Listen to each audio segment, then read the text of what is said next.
I'm messaging like Wendy to start the recording. Started, Randy. It started. Okay, great. All right, we're good to go.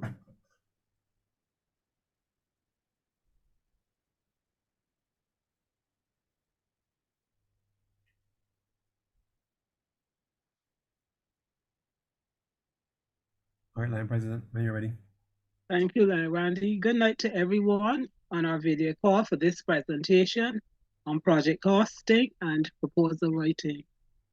I am Marcelia Nelson, the president of the Lions Club of Christchurch West, and on behalf of all the members, I would like to extend a warm welcome to all in attendance.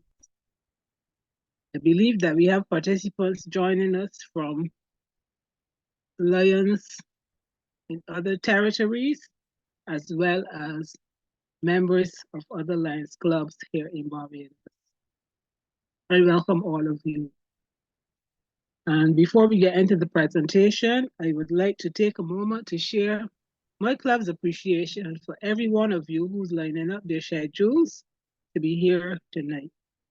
Thank you for firing up your cameras and getting online at this time.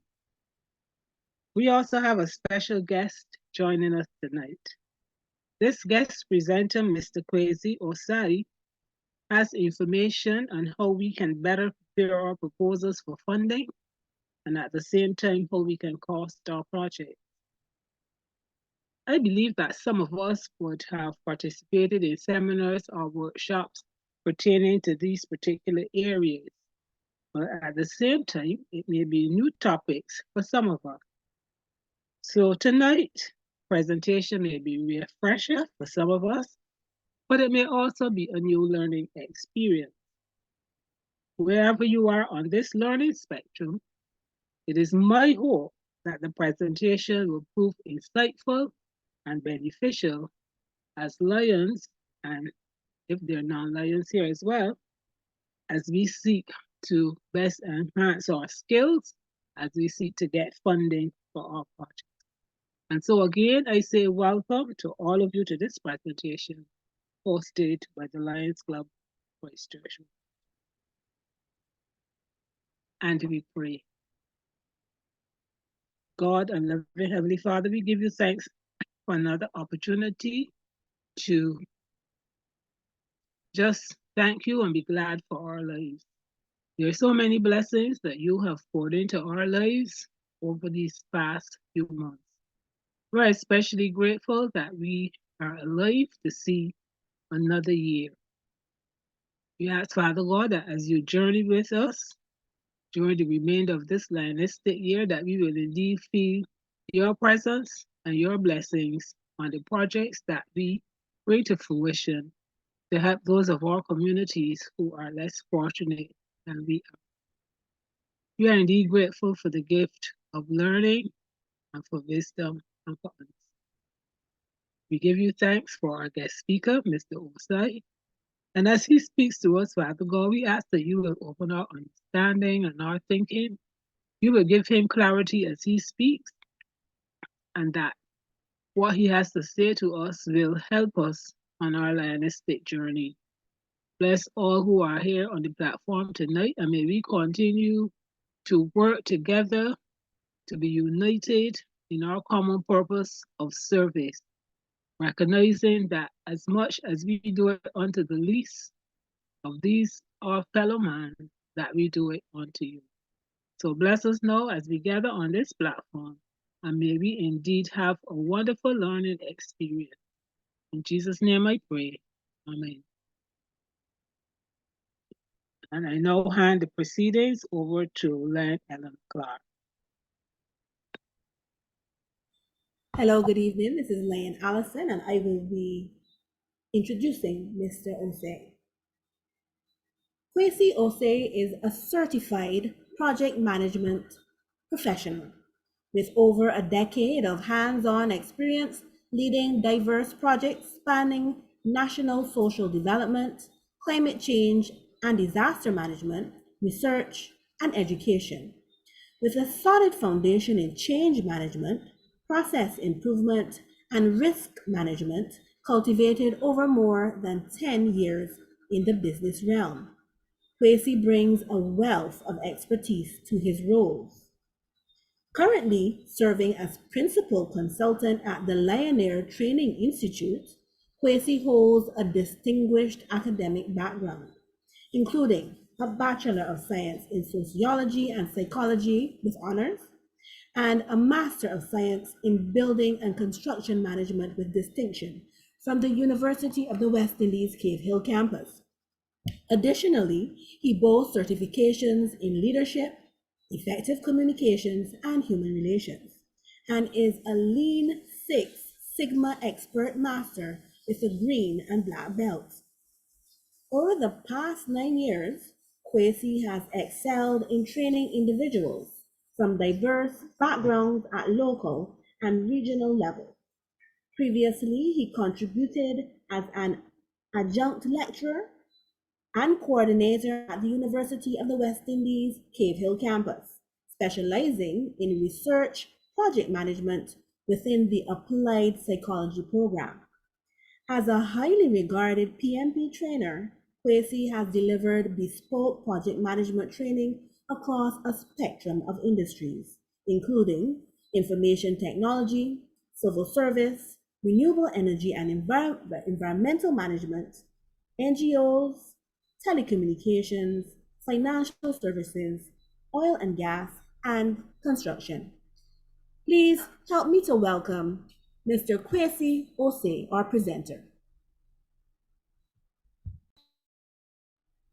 Over to you, Mr. Osei. All right. Good night, everyone. Glad to have all of you with us today. Thank you for taking time out of your busy schedules to attend this session. And I hope that this session is informative and also enjoyable. For those of you who did not get to see my face, this is my face. Now my face will disappear. And I will begin the presentation. All right.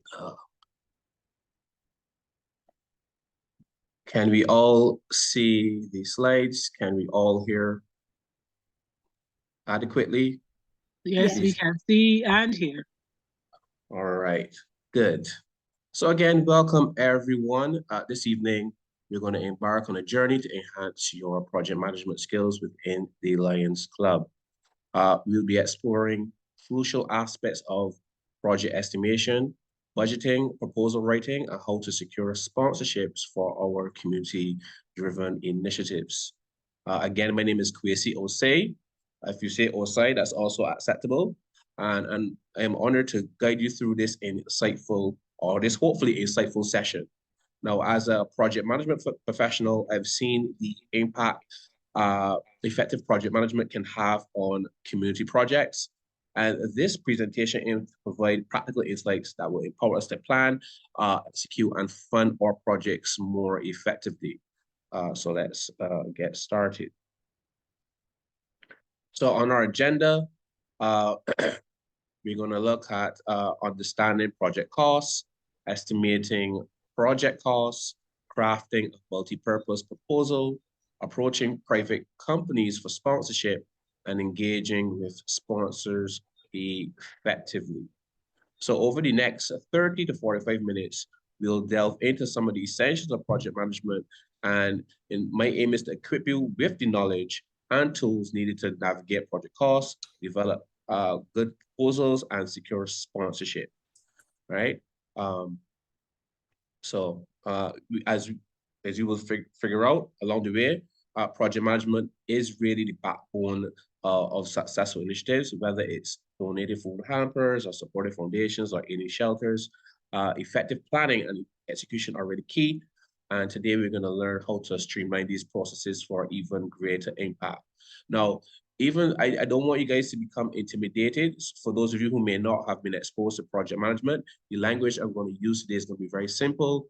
And again, as your president rightfully said, it is a case where it will be a refresher for some of you, and for some of you, it will be new information. But I've tried my best to stay away from using too much technical language, because the whole of project management can get very deep sometimes. So I do want you to be empowered to take action as soon as you possibly can, after this session. So let's get into our first slide, understanding project costs. All right, so let's start with this fundamental concept. What are project costs? Now, project costs encompass all expenses associated with executing a project. And this includes materials, all right, labor and overheads. So breaking it down further, we have materials, which refers to the tangible resources that are needed for a project, labor, the effort and time invested by individuals, and overheads, indirect costs like, utilities, administrative expenses, right? So this is going to be very critical to our projects as we move forward, right? People like to say that, money is the lifeblood of any project, and we can't do much in this current world without dollars and cents. So we need to have a better understanding of how to approach project costs. All right. So first off, let's talk about the importance of including members' time in cost estimation. And this is a crucial point. The time our members invest is a valuable resource, and including members' time in our cost estimation ensures a more accurate reflection of the resources required for the project. And understanding project costs is important because it lays the foundation for effective budgeting and successful project management. But let's explore this in more detail. So let's talk about estimating our project costs, right? And this is a very important part of project management, estimating project costs. And there are various methods for cost estimation, and choosing the right one is key. And these methods include what we call analogous estimating, parametric estimating, 3-point estimating, and bottom-up estimating. And today we'll discuss their applications, and we're going to also discuss some of the benefits. But to just give you an example, imagine, where our project is donated food hampers. We'll break down the costs associated with this, considering things like, materials, which would be things like groceries, labor, meaning the volunteer time, and overheads. That will include things like packaging and transportation, right? But we will dive deeper into that as we go through the presentation. I want you to note that accuracy matters when it comes to cost estimation. An accurate cost estimate ensures that our budget aligns with the actual resources needed, and this minimizes the risk of unexpected financial constraints during project execution. You always need to have a pretty good idea of how much money you need for your project to accomplish your objectives, right? So that's going to be critical. So let's look at analogous estimating first. Now, analogous estimation, also known as top-down estimation, this type of estimation relies on historical data from similar projects, right? And this method is efficient when historical data is readily available and projects share similarities in scope, meaning the work involved, the size, or complexity. And by drawing parallels with past projects, we can estimate costs more quickly. So you might hear a person say, based on past projects we've completed, which share the same amount of scope, meaning the work involved, we estimate that this project will cost around $5,000 because in the past it cost $5,000, right? So it helps us to develop our estimate more quickly.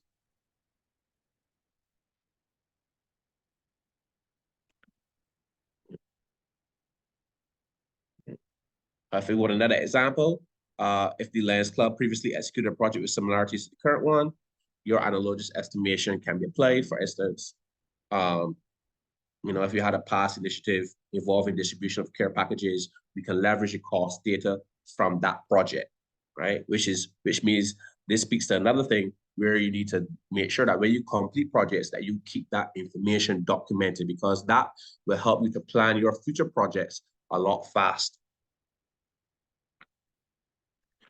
Let's talk about parametric estimation. Now, parametric estimation involves estimating costs based on a unit per rate measure. And this method is really effective when there's a clear correlation between project costs and a measurable parameter, such as you may hear cost per square foot, for those of you who are familiar with the construction industry, or cost per unit. And it offers a more detailed and accurate estimate when specific project characteristics are well defined. So in the context of the Lions Club, if the cost of distributing each food hamper is well defined, for example, cost per hamper, then parametric estimation can be used to apply, it can be applied to estimate the overall cost based on the number of hampers to be distributed. So there's a cost per hamper. Let's say the hamper costs $300. You know you want to distribute 20 hampers, right? So 20 multiplied by 300, and that can give you an estimate.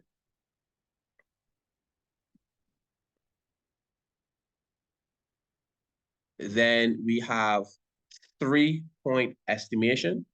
And 3-point estimation involves considering 3 estimates for each activity. There's an optimistic estimate. Let me just pull my pointer up quickly if I can find it. Right, there's an optimistic estimate, there's a pessimistic estimate, and there's a most likely estimate. Optimistic estimate, if things go absolutely well, how much money can we expect this to cost? If things go absolutely horrible, how much money can we expect this to cost? And if things go normal, most likely, right, how much can we expect this activity cost? And this method accounts for the uncertainties and provides a more probabilistic range for project cost, right? This is particularly useful when dealing with complex projects where the uncertainty is high, right? Now, in the context of Lions Club, if the Lions Club is embarking on a project with various uncertain factors, such as unpredictable volunteer availability or fluctuating material costs, 3-point estimates or 3-point estimation can be applied to provide a range of possible costs, considering optimistic, pessimistic, and most likely scenarios, right? So you get a more robust approach considering these 3 parameters in order to get that, estimate.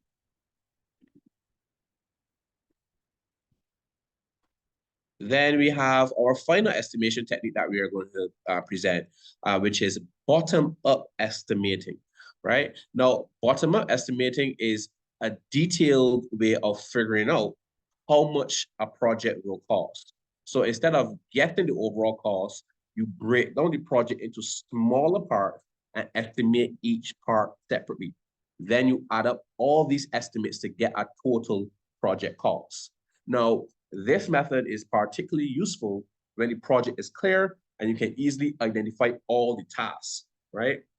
If you can't easily identify all the tasks, if you don't understand if your project requirements are not clear, it's going to be a bit difficult to use this technique.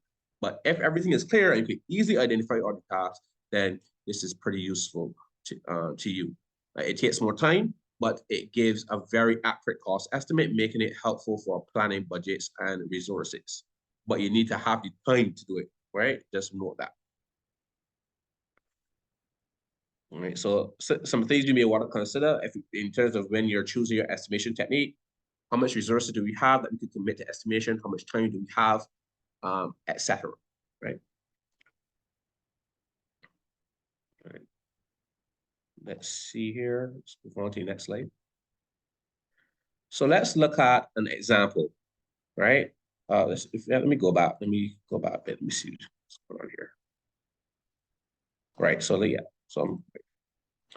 so let's look at estimating costs for donating food hampers in our example, right?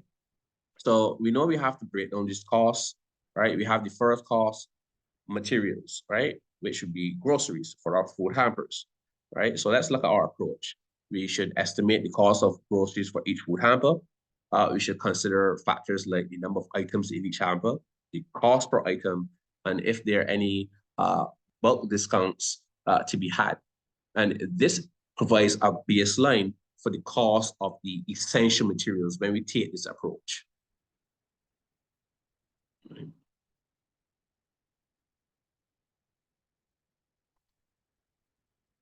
Let's look at labor, right, which speaks to more volunteer time. And this is the approach that we could take. We want to estimate the value of the volunteer time dedicated to assembling and distributing the food hampers. You may want to assign an hourly rate to volunteer time, considering the skills involved and the prevailing wage rates. However, just note that because of the nature of your club, you should be very flexible with this. But I'm saying all that to say that this ensures that the contribution of the volunteers is accounted for in the overall project cost, right? Just because you're volunteers, everything doesn't have to be done for free, right?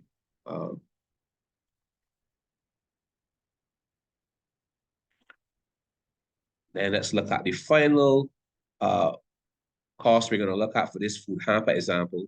Overheads, which would include packaging and transportation for this example. So our approach would be to identify the costs associated with packaging and transporting food hampers. This includes expenses for packaging materials, transportation vehicles, and any other logistics, right? Breaking down these overhead costs is going to provide a comprehensive view of the indirect expenses involved in the project.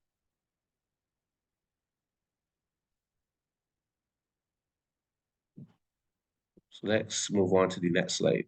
So let's talk about budgeting for Lions Club's projects, right? Because we've created our estimates, right? Now we have to create our budget.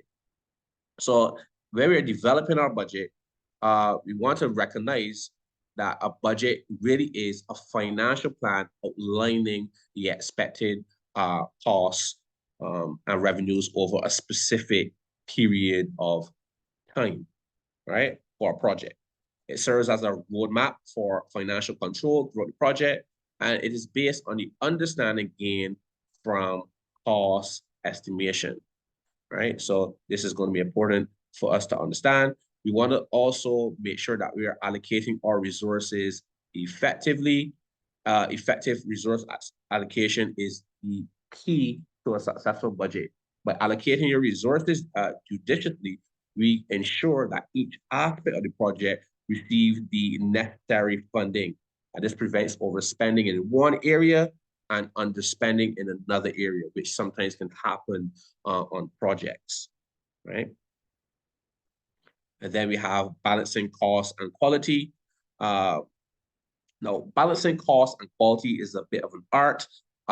It's not always about cutting costs. It's about optimizing resources to achieve the best possible outcome, right? So we want the right amount of resources that will help us achieve the best possible outcome, right? And we want to maximize the impact of our project without compromising on quality, of course. So just some budgeting tips in terms of how you develop your budget and what to look out for. And understanding budgeting, again, is going to be essential as it guides our financial decisions throughout the project life cycle, right? Let's see what we have here. Okay, so let's move on to an actual example examining some other information here. So we have a multi-purpose proposal that we are about to introduce. And some things, just some reminders before we actually get into the proposal. So just remember that tailoring proposals for different projects, one size doesn't fit all when it comes to proposals. And it's crucial to tailor our proposals for different projects while maintaining a standardized structure. And this flexibility allows us to address the unique aspects of each initiative that we're going to undertake. We want to ensure that we are keeping it concise and impactful. We all know that time is of the essence, and keeping our proposals concise yet impactful ensures that our audience stays engaged. We're going to focus on conveying the most critical information, emphasizing the project's significance and the project's benefits. And then we also want to ensure that we include visuals for clarity. We all know that visuals speak louder than words, or pictures speak louder than words, right? So incorporating graphs, charts, and images not only enhances clarity, but also makes the proposal visually appealing So it helps stakeholders grasp the project scope and impact quickly. So let's dive into the actual example or slash case study to see how these principles are applied in crafting a multi-purpose proposal. All right, so our project, so we're going to dissect a sample proposal, right, to understand how to apply the principles we have discussed. We'll go through each section, highlighting key elements and how they contribute to the overall effectiveness of the proposal. Right, so during this proposal, pay attention to key sections like the introduction, the project overview, the objectives, the methodology, the budget, and the closing or the conclusion. We'll also discuss the language used, ensuring it's clear, ensuring that it's persuasive, and aligned with the Lions Club values. So we have this fictitious project called Project Empower Care that we created just for this session. And by the end of this example, you should have a practical understanding of crafting a multi-purpose proposal that can be adapted to various projects. So let's continue to refine our skills on the next slide, right? So let's look at the proposed structure first. As you can see here, we have the introduction, we have the project overview, we have the objectives, we have the methodology, we have the budget, we have the benefits and impact, and we have the conclusion / call to action, right? So these will be the section. These will be the sections that will be included in this proposal. So let's look at the introduction first. And let's see what the introduction can look like. So here's what it says here. The Lions Club, known for its impactful community initiatives, presents Project Empower Care. This project aims to empower vulnerable individuals in our community by providing essential care packages, educational resources, and support services. And this is just a combination of all the things that you've done before, right?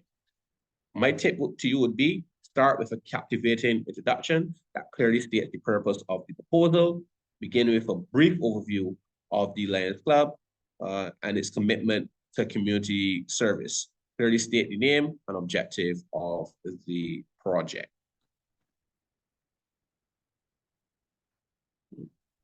Let's move on to the next section. All right. So then the next thing that we will look at is the project overview. Our project overview will be broken down into the objective, the main objective of the project, and the target beneficiaries. So, and this is important information. The target beneficiaries obviously will be important information to include, especially if you're seeking sponsorship. So the objective here is to improve the quality of life for the underserved through comprehensive care and support. The target beneficiaries include needy families, AIDS Foundation beneficiaries, prison fellowship recipients, and residents in shelters for abused women. Tip here is to clearly outline the project scope, target beneficiaries, and its relevance to the community, provide a concise summary of the project's goals, and identify the specific groups or individuals the project aims to benefit. Let's move on to the next section. Now we have our specific objectives broken down. So we have 3 major objectives here. I should say we have 3 specific objectives. We have the care package distribution. Here we're going to deliver our objectives. Our objective is to deliver monthly care packages containing essential food items, hygiene products, and educational materials. Then we have the second objective, which is education awareness, conduct 4 workshops and awareness campaigns on health, hygiene, and preventive care. Then we have support services, collaborate with local organizations to offer counseling and rehabilitation services. The tip here is to clearly define measurable and achievable objectives that align with the project's mission. Break down your objectives into specific achievable tasks. For instance, if the project involves care packages, educational workshop, and support services, outline each as a distinctive objective. I want to hone in here on the measurable part. Again, you can see here that we have something that's measurable. We want to deliver care packages monthly. Is monthly measurable? Yes. We want to conduct 4, although we could also number the amount of care packages that we want to distribute, we could also include that information. We want to distribute care packages to 500 persons. That can be included in there as well. Then we have conduct 4 workshops. That is measurable, right? And just a heads up, these are things that are attractive to sponsors, because sponsors like to deal with numbers, right?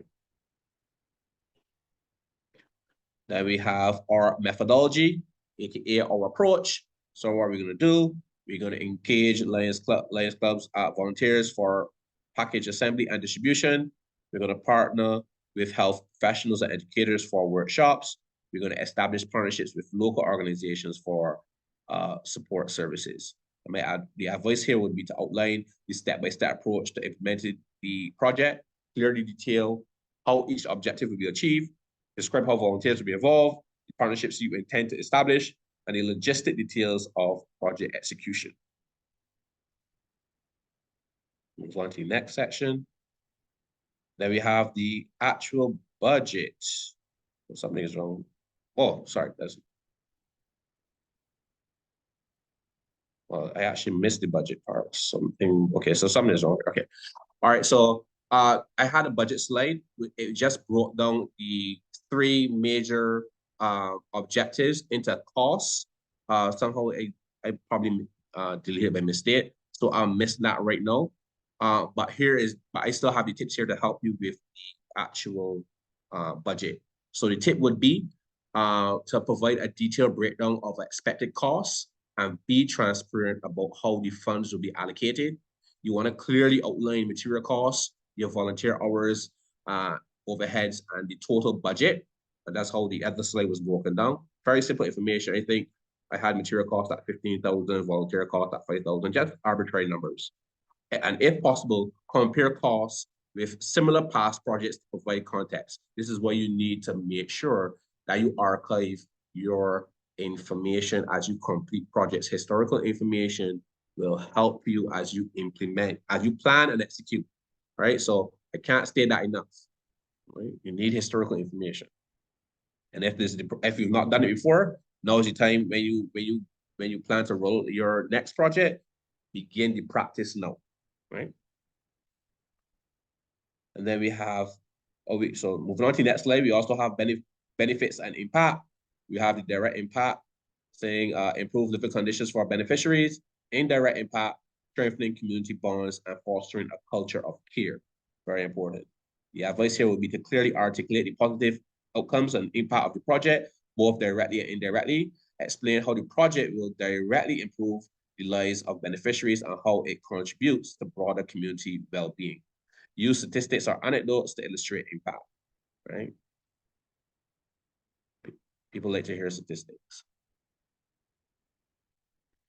And then we have the conclusion and our call to action. We invite your esteemed company to partner with the Lions Club in making Project Empower Care a reality. Your support will not only contribute to the well-being of our community, but also align your organization with a meaningful cause. And the advice here would be to summarize the proposal and conclude with a compelling call to action, emphasizing the need for support, reinforce the importance of the project, express gratitude for potential support, and clearly outline the specific actions you want the reader to take, whether it's a financial contribution or a collaboration, right? And these are the things that you can use to build out, your actual multi-purpose proposal. Now, just an important reminder, remember clarity and conciseness are key. You do not want to submit a very you don't want to submit a huge document. The people who you'll be submitting this information to have very busy schedules and need to be able to absorb the information as quickly as possible in order to show any interest. All right. So if it seems like a burden to read through the document, then you may have delays or you may not get a response at all. Right. So remember, clarity and conciseness are key. Ensure that each section is easy to understand and that the overall tone is persuasive and aligned with the values of the Lions Club and potential sponsors. And you could feel free to adjust details based on the needs of the Lions Club. If you want to kind of use this outline as a template, you can do that. This proposal provides a concise, yet details overview suitable for engaging private sector stakeholders. So you can tweak it to your needs. You may add a little bit more detail, and that's okay, because again, all this had fit on the slide, so it's pretty short. All right, so let's talk about approaching private companies for sponsorship. Now, the first thing we need to recognize is that we need to understand the sponsorship needs, right? So sponsoring companies are motivated by aligning with impactful and meaningful initiatives, especially the ones that they support, and understanding their needs.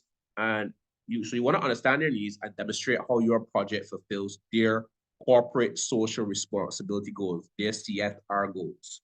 And sometimes you can find these, a lot of times you can find this information on the company's website, right? If they're really serious about it. So you can get a sense of if you are the right fit for them, right? If they're the right fit for you, right? You also want to focus on building relationships with potential sponsors. So relationship building is crucial. We all know this. We want to identify stakeholders aligned with our project's values. We want to establish connections through networking events, through emails or, through meetings, etc. And we also want to ensure that we're communicating the impact of Lions Club's projects, right? So clearly communicate the tangible impact of the Lions Club's projects, use compelling data and stories to show the positive outcomes of previous initiatives and how sponsorship contributes to this to success. I'm telling you this now, people love a story. So as you help people, as you help your beneficiaries, your stakeholders, you want to make sure that you craft a story around those who help, so you can use to engage other public sector stakeholders, right? Approaching, private companies for sponsorship, it really requires a strategic and personalized approach. So we're going to explore some effective engagement strategies in the next slide. So how are we going to go about engaging with our sponsors effectively? One, we want to highlight sponsor benefits. So you need to clearly outline the benefits sponsors will gain from supporting Lions Club's projects. These may include brand visibility, positive public relations, and potential employee engagement opportunity, right? So whenever you're dealing with sponsorship, you don't go with the mindset of what I can get from the sponsor, but you also have to consider what's in it for the sponsor, right? What's in it for me? Some of you may have heard of WIIFM. Some people call it WIFM. What's in it for me? So if you have that mindset, right, then it makes the process a lot more effective. Yeah. Then you also want to create sponsorship packages. This is a very good idea.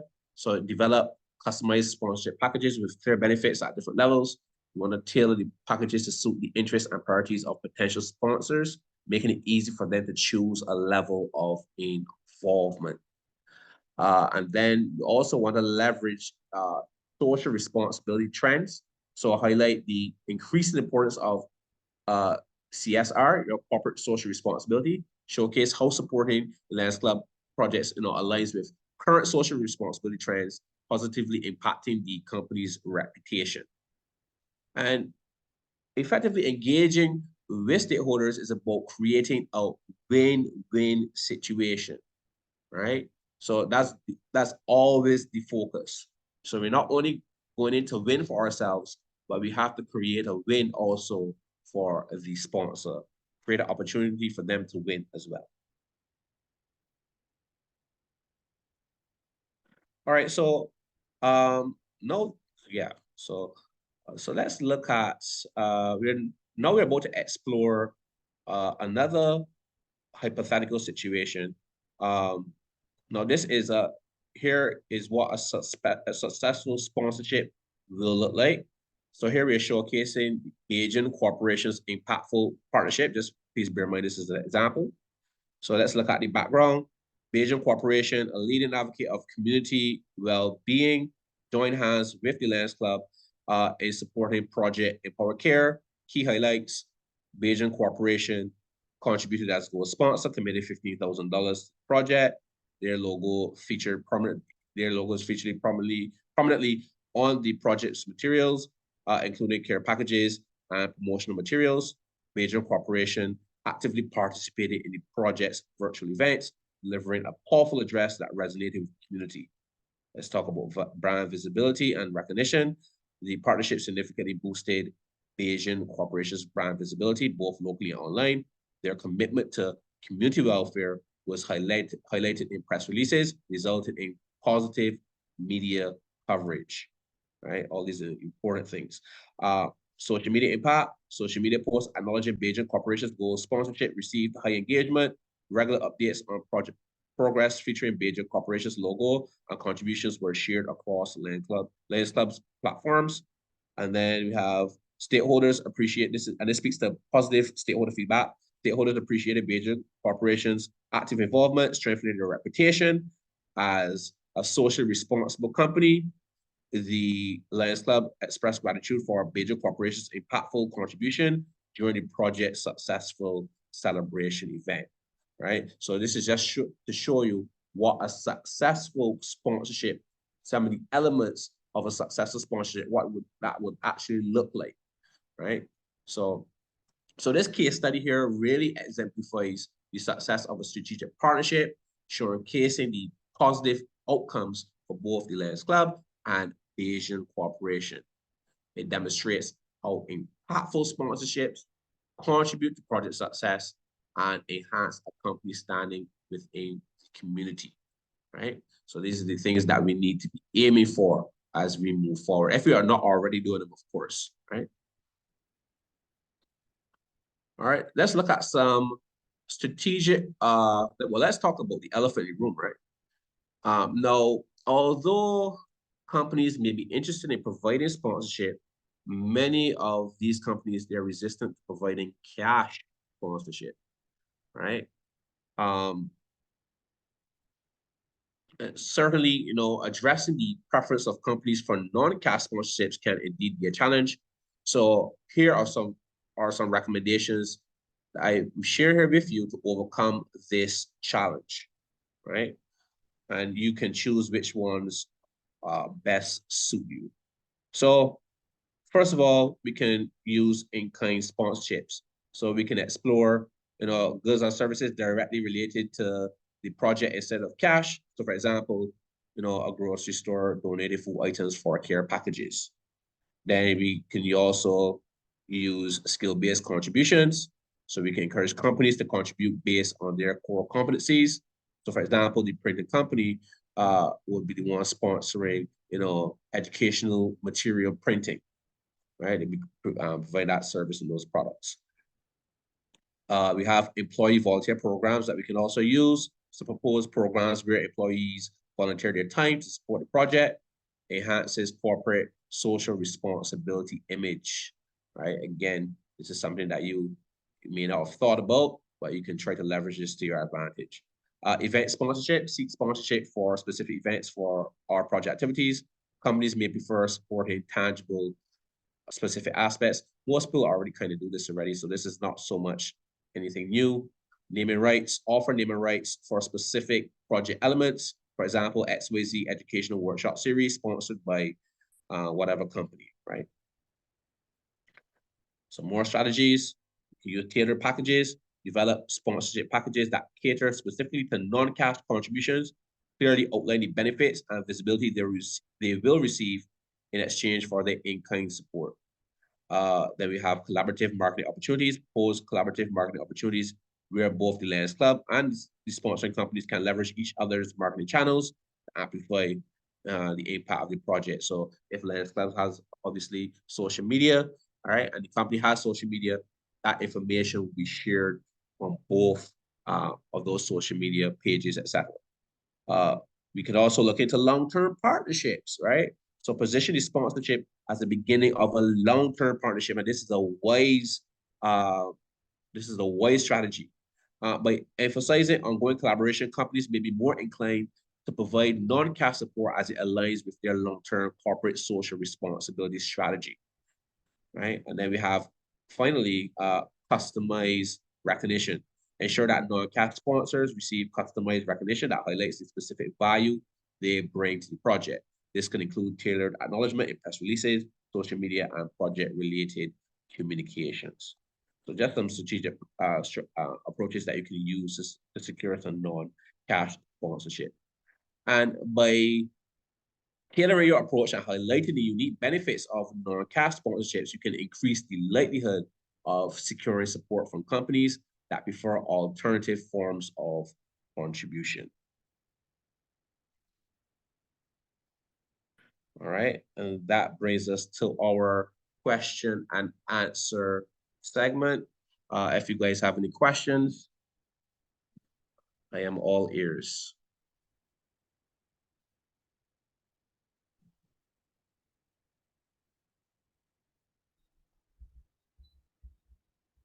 Hi, Quincy. There's a question in the chat. The first one of the question was, will you share your slides?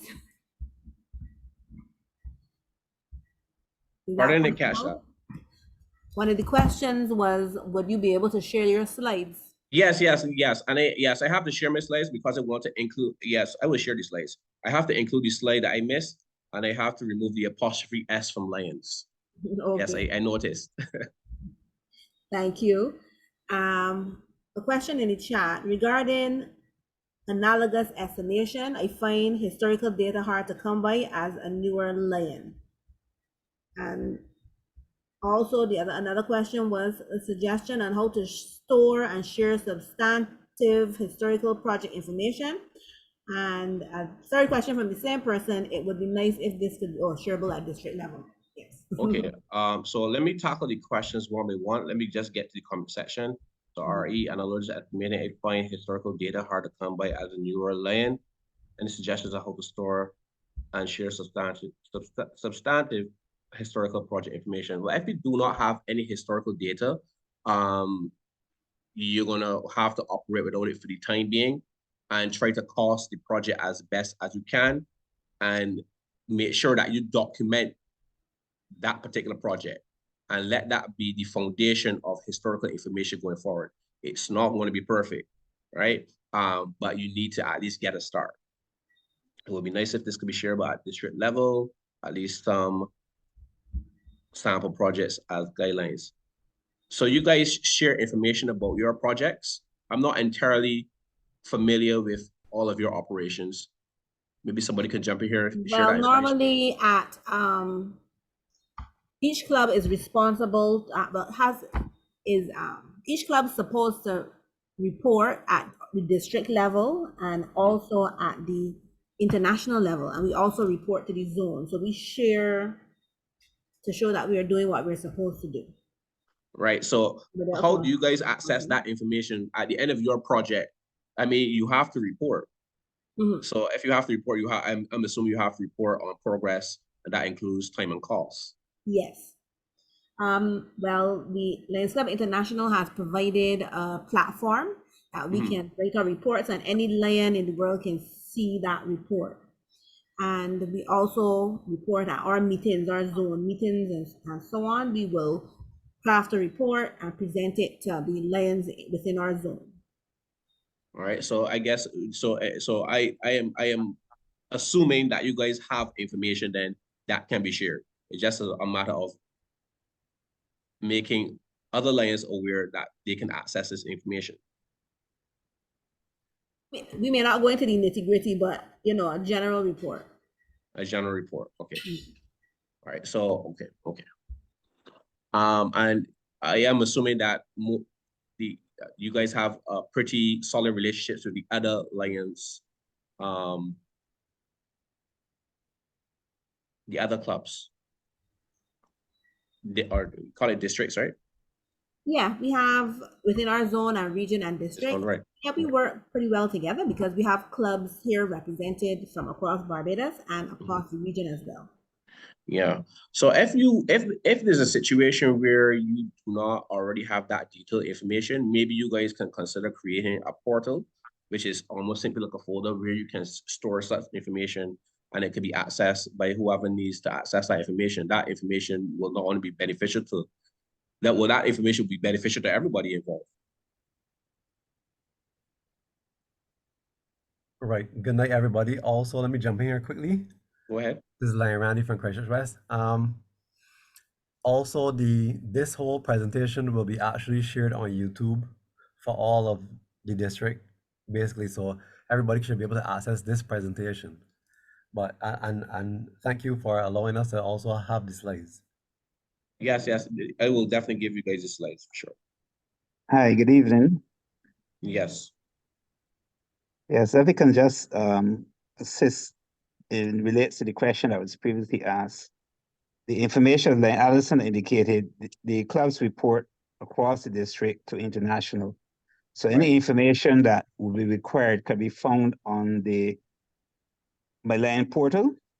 So you would see any reports that clubs would have. And so if you want to look for historical information as it relates to similar projects, you can go to that website and that will give you a general description, a high-level description, but also gives you, if the reports are done correctly, an idea of the costs, an idea of the hours that would be used. So you can use that to assist you in preparing any project if you're looking for historical data. Oh, yeah, that's great stuff. Great stuff. Yeah, that's what you want. Go ahead. Yeah, this is Marcelia. Just want to add something to what Alison said in terms of projects and costing projects. I don't know if this is done in the other clubs, but in our club, when we are costing a project, we do include the three areas that you talked about. The materials cost, the cost, overheads cost. Because from a previous training session that we had, that some of us had attended with project costing, it was pointed out the importance of including labor, because very often when projects were costed, you just included the cost of the materials and forgot that the time of the Lions was valuable. So we do include labor costs and the overheads in terms of like the transportation and the time involved with packaging and distributing the for example, the hampers. So your presentation on involving those three things is well noted. Right. I see another question here. Are regarding including volunteer time and event overheads in costing. Does that typically get shared with prospective sponsors? Now, that is a very good question.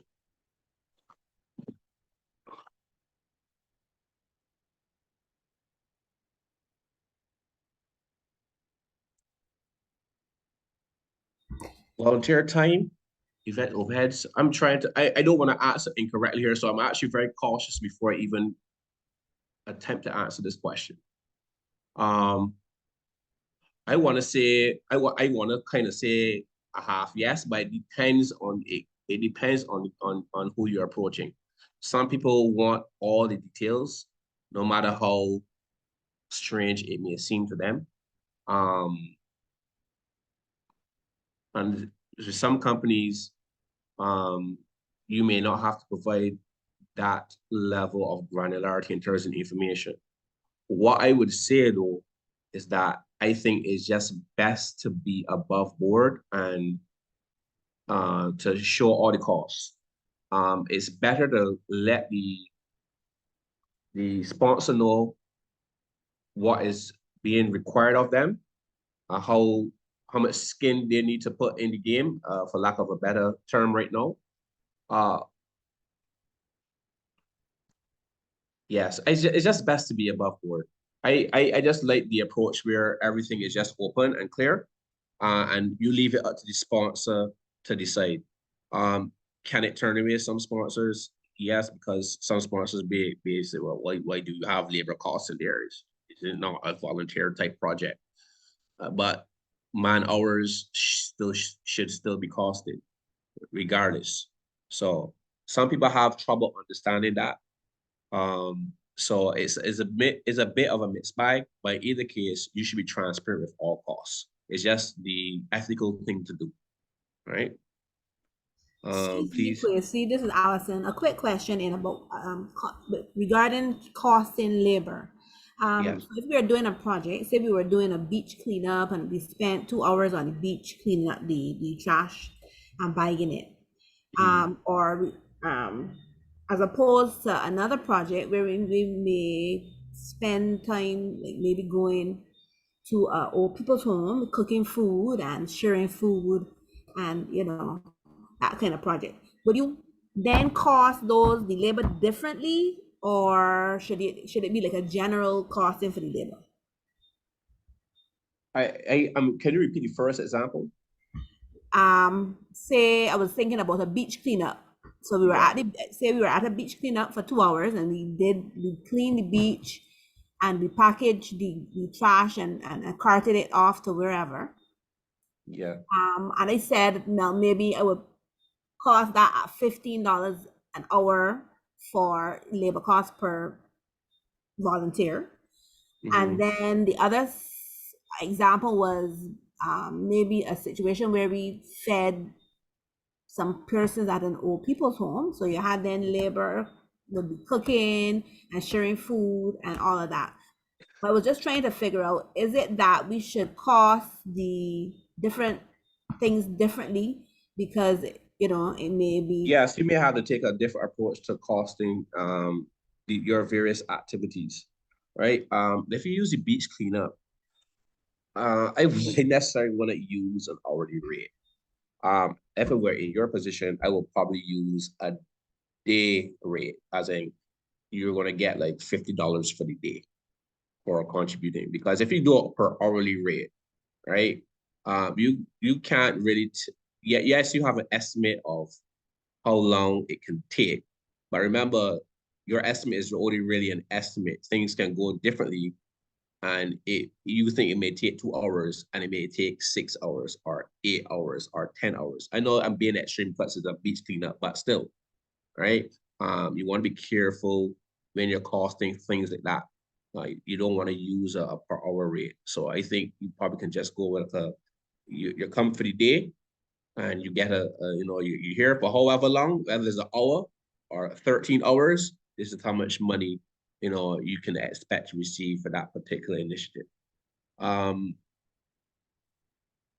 would probably take the same approach for now. Hearing your example with the cooking and stuff, I probably might take the same approach, but if there's another approach that can be taken, and it's not coming to me right now, to be honest. I was just thinking along the lines of, if you're approaching a sponsor and you're costing, you don't want to, make the cost seem ridiculous or inappropriate or anything or excessive. Yeah, right. Yeah, but don't cost it per hour. I wouldn't cost it per hour. Okay. I would just cost it for the event. So you have the beach cleanup. How much is the beach cleanup? There are 10 people who are participating in the beach cleanup, right? And everybody's gonna cost each person $40, right? So $40 by 10 is $400. If you go by the hour, you don't want to break down. We want to stay away from breaking down those activities by hour, right? Because at the same time, you don't necessarily need the sponsor to be scrutinizing things by hour. It's not.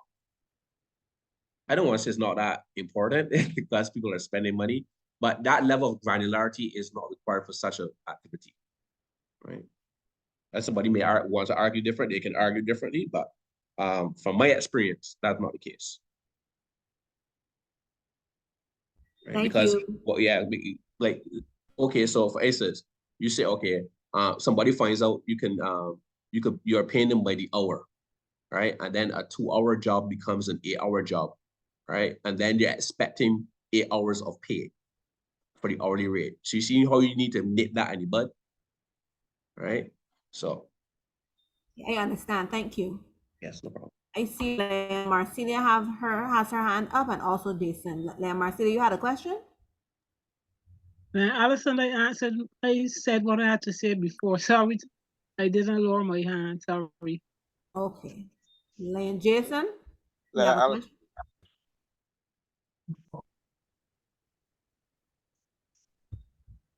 Go ahead, Hi. Lane. Go ahead. Hi, thank you.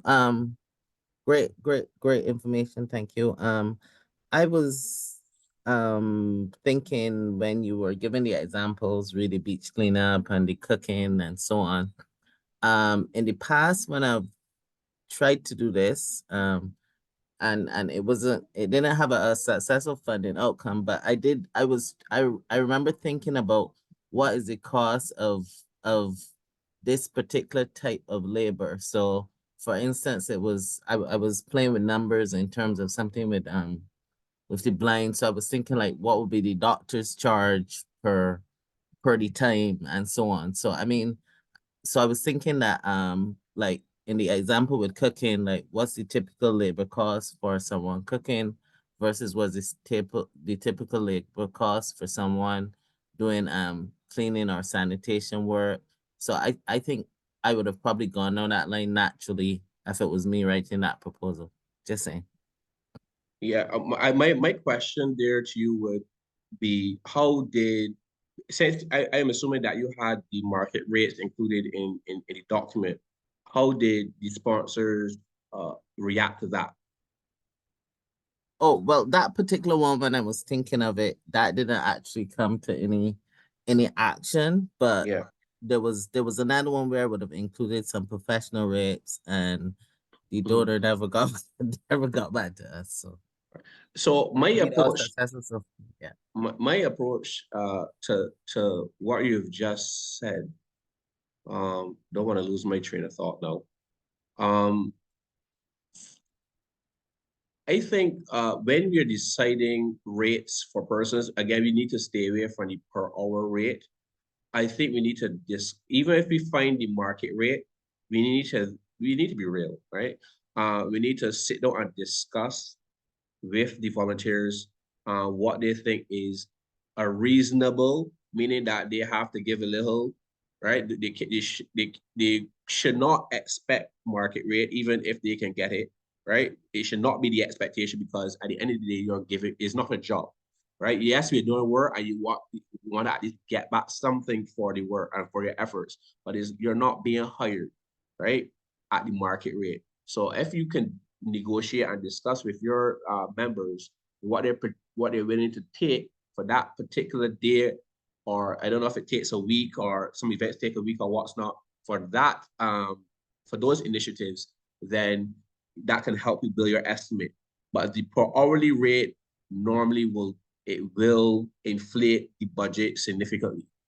All right. So some days it's just to go with a flat rate that people are willing to accept and use that as a per volunteer rate and bill your costs from there.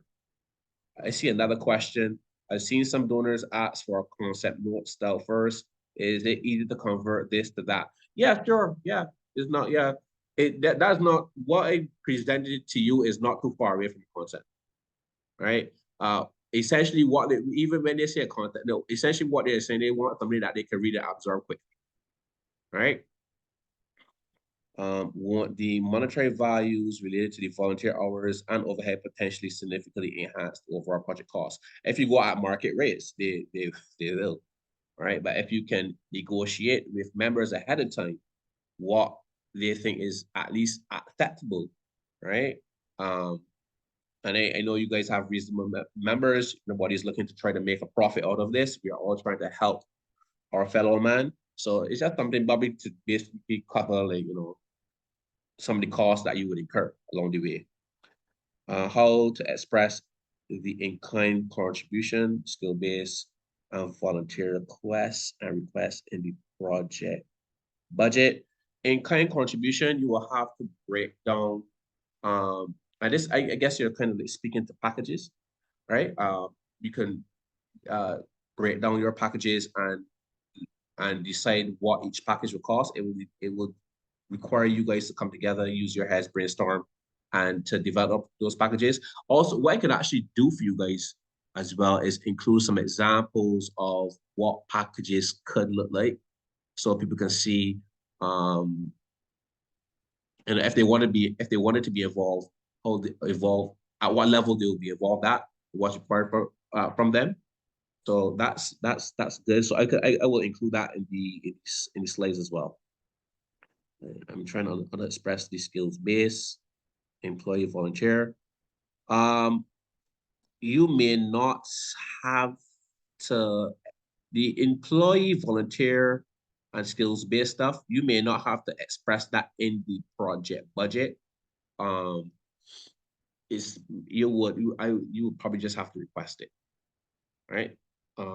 If they're open to that, but you will have to have a discussion about their CSRs first, their corporate social responsibility goals, to see if they're even willing to do that, right? So you need to have that conversation first before dealing with anything. Lane Sherwin has his hand up. You had a question, Lane Sherwin? Yes, I just want to make a suggestion there, Alison. Based on the previous question, I would like to suggest from previous experience that if you're going to be seeking sponsorship for a project, the labor cost should only be the cost of skills that members cannot provide. So if you have your members are volunteering, that cost should not be included, because the expectation would be that would be the cost borne by the volunteer. So you'd be looking for sponsorship to cover costs or skills outside the members. So let's say you are doing a project and you require an engineer. The sponsorship that you'll be asking for is to cover that cost, not to cover something that a member can do, as the presenter was saying, because then it will look like you are inflating the cost, because the person that is looking to say, well, I believe is a volunteer club, so they should be putting forward some of this input. So I like to suggest from my previous experience that cost that you're asking sponsors to bear should only be for skills that the members cannot provide. I would say that I would say I agree with you halfway. There are still there's still costs that members have to bear, especially if they have to use their own transportation and stuff to ensure that the logistics of the project works. So while you are driving your vehicle and gas going up, whenever the government feels ready to turn up gas, all these expenses, yes, you're volunteering all these things, but some things still have to give at some point, right? It's taking resources. The day you don't have gas is the day that the logistics system is in peril. So I agree with you halfway. You're correct. Sometimes some companies will only like to see things that are outside the skill sets of the volunteers, but that should not let you shy away. Even if you have to have a discussion with the company, say, well, these are to cover the actual expenses of gas and stuff, because if they're not willing to fund it, then they have to be willing to fund the logistics system. So to provide the vehicles and the drivers and the gas and everything else. So maybe what you can do is provide both situations. This is what the logistics system will cost for a typical project, and this is what it will cost us if you sponsor us. Maybe you can take that approach. At least give them an option. Yes, I agree that. So I hope I wasn't misunderstood. Of course, when you would put in the overall cost, because of course you want the sponsor to know the full cost of the project, right? Right. But as you indicated, if you put in packages, then you can have your packages to say, okay, this package would include this additional cost or whatever. So I'm with you. But Yeah, just yes. based on the experience I had previously, where the sponsor said, so what are the lines contributing? Yeah. Yeah, I know how it goes. We have also a question from Lane Orwin. He asked, Yes, yeah. Do we use log for frame? analysis? No, not necessarily. You don't need to use log frames are usually for monitoring and evaluation. They're not really, I mean, I know some people might disagree with me on this, but I sat on both ends. I sat on M&E, monitoring evaluation end, and they sat on the project management end. They're not necessary, right? And when they say when they give you the multi-purpose proposal, it was for different types of project, right? So is a basic template that or basic outline that you can use that you can tweak for the different types of projects that you may have to do, so that you don't have to look to generate a fresh structure every single time you have to undertake an initiative. So it's just to get you up and running a lot quicker. Should we research and investigate the donor when making a request for funding? Well, definitely. Definitely, especially if it's private sector, you want to make sure that the private sector company is not doing anything weird that could affect your reputation. You should do your due diligence.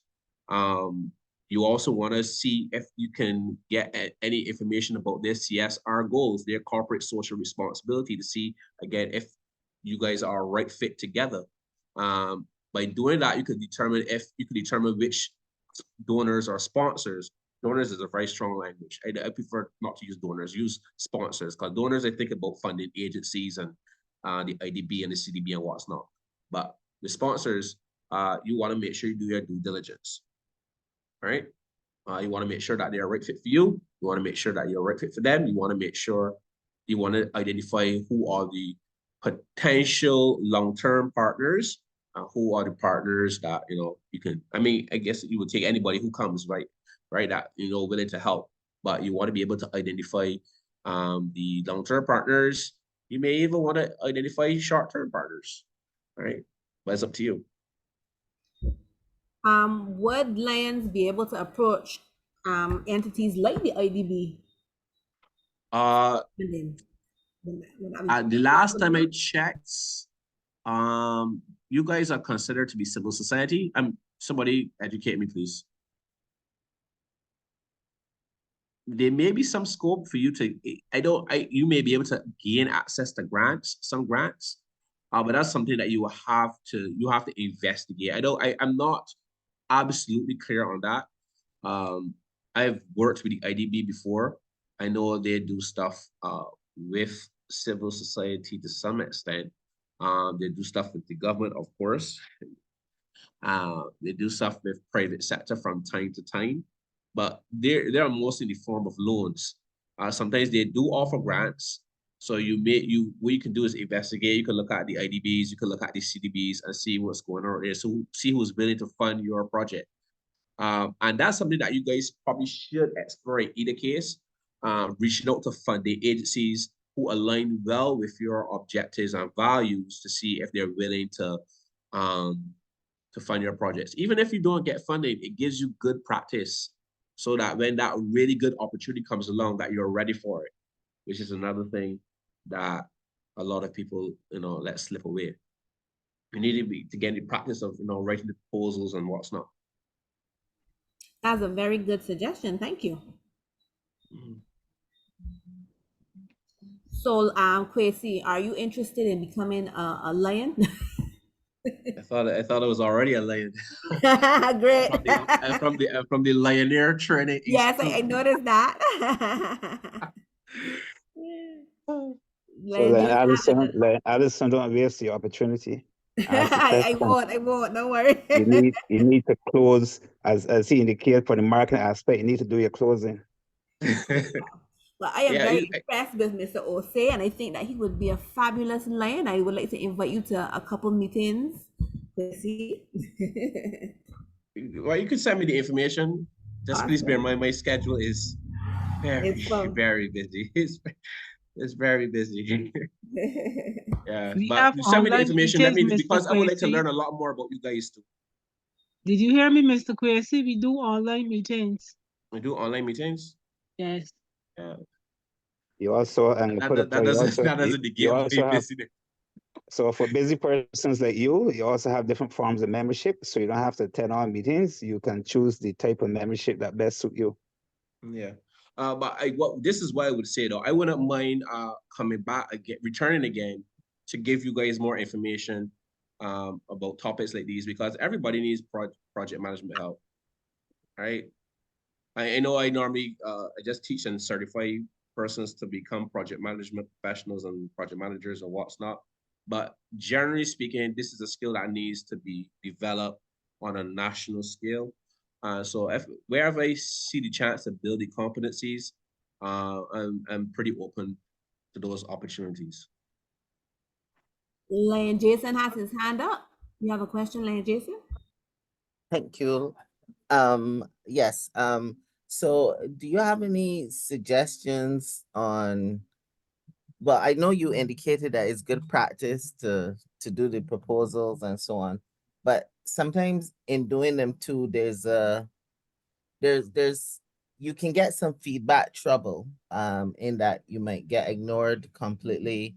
It might be difficult to reach persons. You might have a web form that you submit the stuff to, no one gets back to you. Trying to find a real number or a real person be difficult. Any suggestions on improving the success when it comes to the automation and trying to connect to the people and the people that don't follow up well when you follow their mechanism of filling in their fancy format for submitting the proposals? For persons who are into actual funding, from my experience, they tend to be very responsive once you submitted something. If you're speaking about private sector companies and making sure you get to the right people who will listen to you and possibly approve your proposal, that is always a challenge. There are various ways to go about it. I like to find somebody in the organization who I potentially know or who I can develop a relationship with, and you leverage that person to get me closer to the person I really want to speak to. Sometimes it takes quite a few attempts to get it done, but you just need to be persistent in those cases. Whenever you get close to those individuals, though, you need to be ready. You need to have your elevator speech ready. You have 30 seconds to gain that interest, let them know what Lions Clubs, the Lions Club is about, and what is you're really trying to do, and connect it to what they're already doing. Yeah, you know, this project might be an interest to you because it connects with your CSR goals, and a lot of companies who are doing it well, meaning pay attention to these CSR goals. They're very serious about it because it's becoming a thing that companies will have to do now, right? So that's the culture that is developing as we speak. So, you know, if for those of you, you might hear about ESG and these types of terminologies, all the companies know, you know, and they have to meet these ESG goals, especially if they want to be able to get the financing that they want for the business, right? So, but those persons are not always the easiest to tie down. But you have to build your network. This is where the networking is so important, right? Sometimes if you can't get to them, you could create an event and invite them to your event, right? And make it, and people love media, and people like to be media, you know, looking as though they're doing something. So you can use that as a way to try to, you know, to lure them so that they can listen to what you have to say. There are different strategies. There's no one hard and fast strategy to use. You just have to get creative with it and be persistent.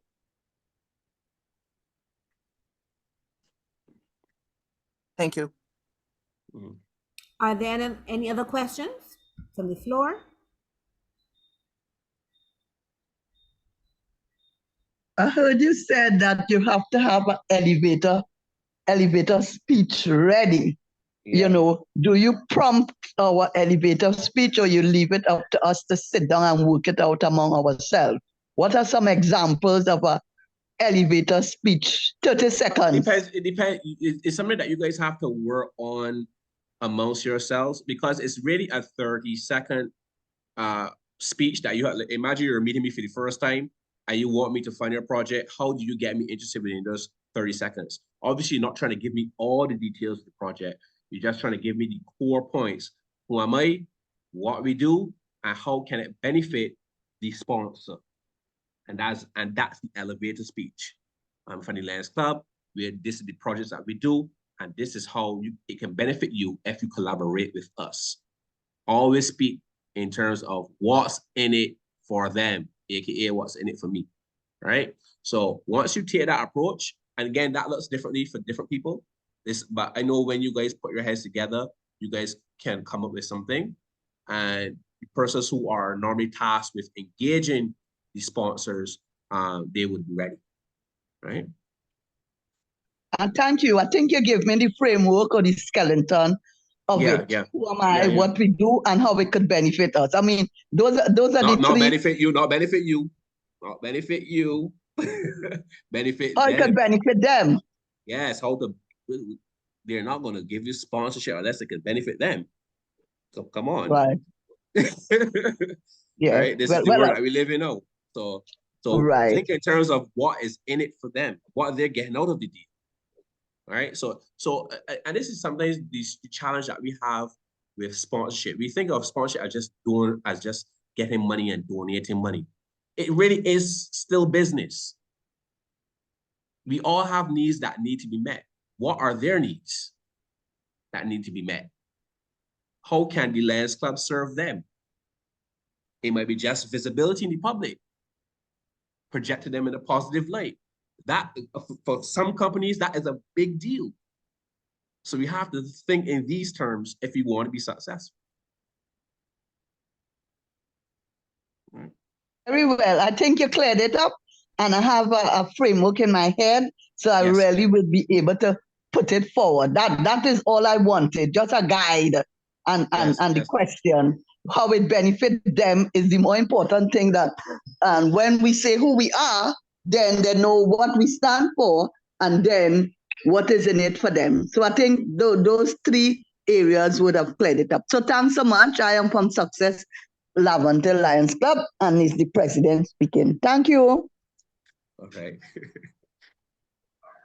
We also have two comments. Nicole Romani said, we have to ensure sponsors are credible and a good fit for projects. Due diligence is necessary when seeking partnerships. A questionable partnership can be costly to your club's reputation, which is exactly what you said. And Lion Sherwin said this presentation is really timely, and he thanks the Lions Club of Christchurch West for sharing this opportunity with the zone and wider district. So I do hope the invitation is offered by the presenter is I do hope the invitation offered by the presenter is taken up, since proposal writing skills are scarce within the zone. And he is eagerly looking forward to receiving the presentation and listening to future presentations from the presenter. And then one question, can you briefly touch on requests for proposal for a funding organization? RFPs are a bit different. I would say they're not I wouldn't say they're a good fit for what you guys are doing. RFPs are better for more, I want to say inverted commas, business type project. When you're dealing with RFP, you basically want to get an idea of what the costs are, who the people involved, the methodology they will use, and you're trying to, you're submitting that information in order to get a contract, right, for some type of work or project. So I wouldn't say necessarily that some of the things kind of overlap, some of the information overlap, but it's not going to get as serious as a request for a proposal, right? That's not, I should say from my experience, that's not been the case. And I'm pretty strong when it comes to procurement, because it's procurement that we're talking about, requests for proposals on contracts and what's not. So the procurement for community-based projects and sponsorship and stuff is going to be a bit different, right? Thank you. Are there any other final questions before we move on to our vote of thanks? Any burning questions? If there are no more questions, Lion Angelique, we hand it over to you for the vote of thanks.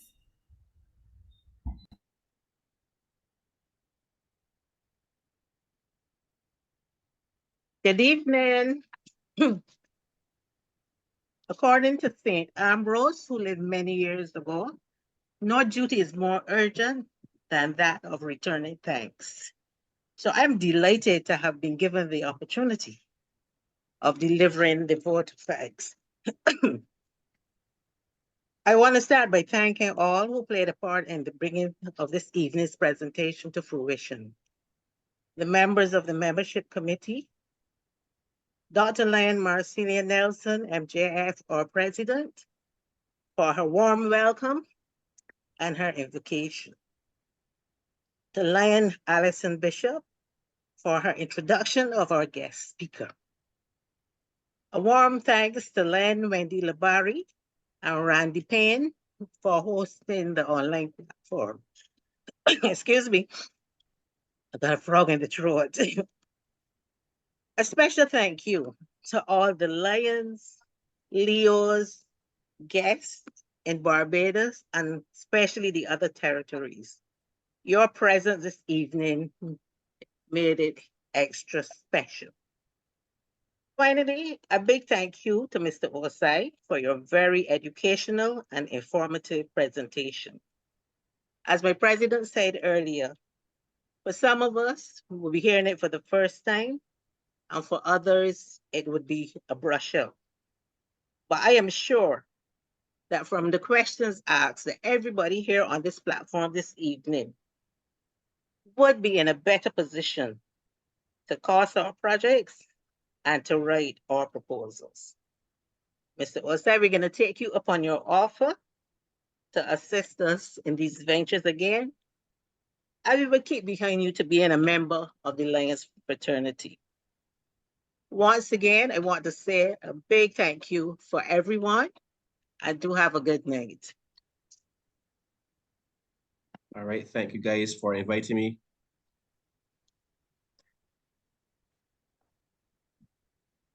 Have a good night, folks. You're welcome. Yes, and I will look up for the information about pertaining to becoming a member and what's not. Yeah. Then Eleanor will pass on that information to you. Yes, no problem. Thank you. And we look forward to getting the presentation from you as well so that we can share it throughout the meeting. Yes, I can have that presentation to you sometime tomorrow.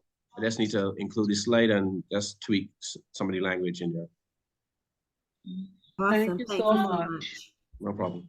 Thank you. Fellow Lions, have a good night. It was great having so many of you sharing with us. Bye. Good night. Bye. Good night.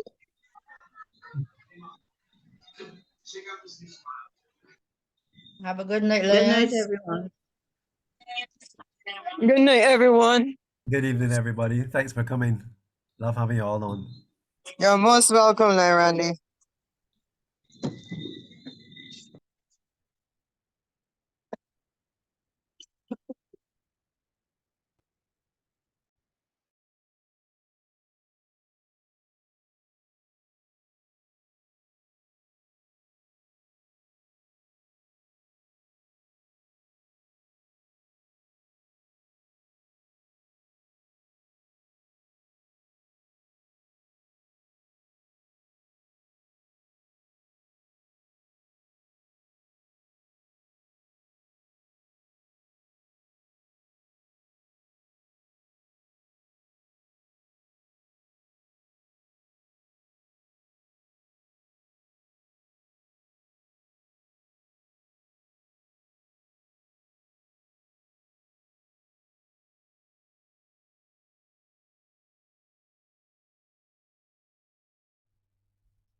Good evening, Lisa.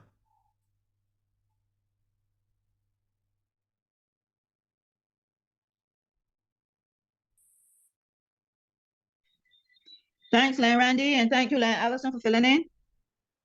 thank you for coming as well. And thanks for having this presentation in the first place. It was really nice. Thank you. That's what we're here for. To help grow the club and the membership. That's true.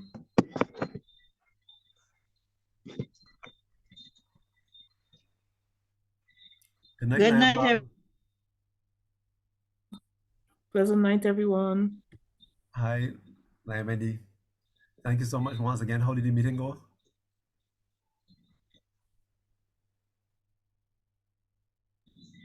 Hi, Wendy. How are you? Diana Jordan. She probably stepped away again. Good evening, Randy. This is Len Valsia. I guess I joined late. Right, but it was showing you just now because I saw you on. I like, wow, Lion Valsia.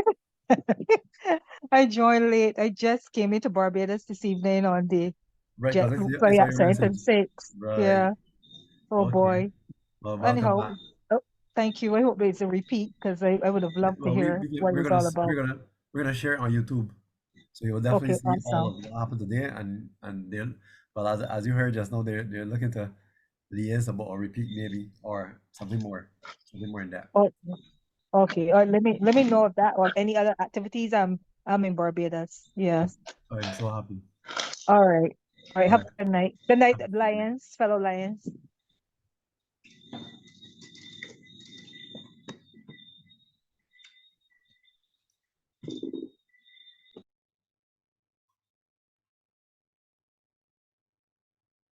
All right. Have a good evening, everybody. Sleep well.